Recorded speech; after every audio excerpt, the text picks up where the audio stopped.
Hey guys, welcome back to Cocky Gachas, and in today's video we'll be touching on a brand new gacha game, Eversoul, that just came out today. And this beginner's guide is going to be disclaimer targeting for free-to-play players. If you're a whale, I don't think you really need this guide. And also we are just going to touch on the most important stuff, because we all know that there's a million things to do in this kind of idle games. So first things on your mind, you must be thinking, hey, do I need to reroll for this game? And in my opinion, and what I've checked out the opinions of other people, I don't think there's a need for you to reroll. Also, because I've played AFK Arena, this is very similar to that, and in that game itself, I went into super late game territory without rerolling, and I don't think it's a problem at all. So definitely don't be pressured to reroll and waste your time, right? I think just start playing the game. It's going to be for your own good, and you can start enjoying the game, right? But outside of that, there is an infinite reroll system. It's not really a reroll in a sense, because they let you choose like keep on rolling the first 10 summons until you get what you want, right? So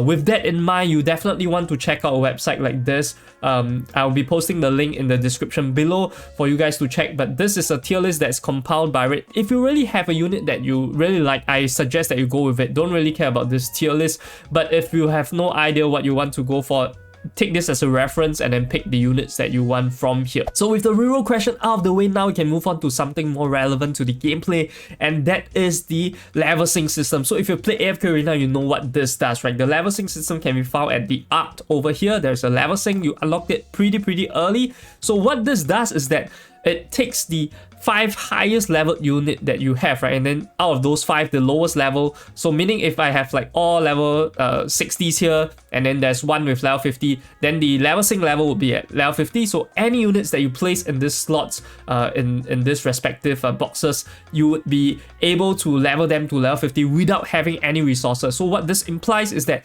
do not level like 10 units, right? Equally leveling them.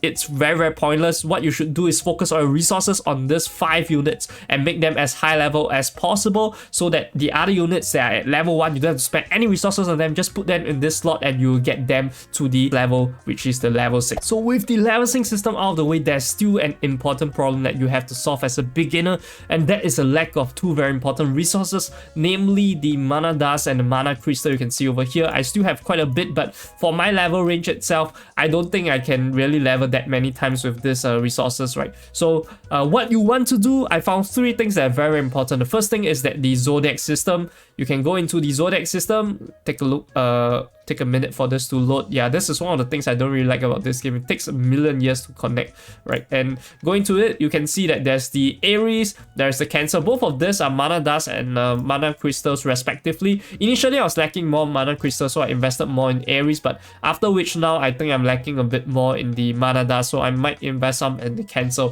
But it doesn't really matter which one you invest in. Important thing is that these 2 have to be maxed out first, I think, because the rest of the stuff are based on stats, and to be honest, the mana crystal and mana dust, right, translates directly into stats for the early game itself. So I think these are more important. Late game, those other zodiacs can be unlocked, but for now, Cancer and Aries should be unlocked. Okay, the second thing that's also very important is that there is this thing that you are going to unlock over here, which is in the adventure, right? And you can see there is 2 dungeons here. So all this stuff, they give you resources, but we're not going to touch on them because they are not as important as what I'm going to tell you with regard to mana crystal, mana dust, and that is the Hall of Memory. So this is a weekly unlock, and right now you can see there's still 3 days left before I can reset. I've already finished this, but why is this so good itself is I did the first stage and I got, look at this, you have 150k mana dust and 160 mana crystals. Also, I think in the game itself, like when you go inside the round, right, you're going to unlock the chest. Inside there are also additional stuff that you can unlock. So not only mana dust, mana crystal, you can also get gold, and it's quite a huge amount when it comes to being in the early game, and that's the hurdle that can be passed by you clearing this thing. And don't worry about, like, looking at this, you see stage 2. Don't think that because I cleared stage 1, I wasted my try on stage 1. It doesn't work this way, right?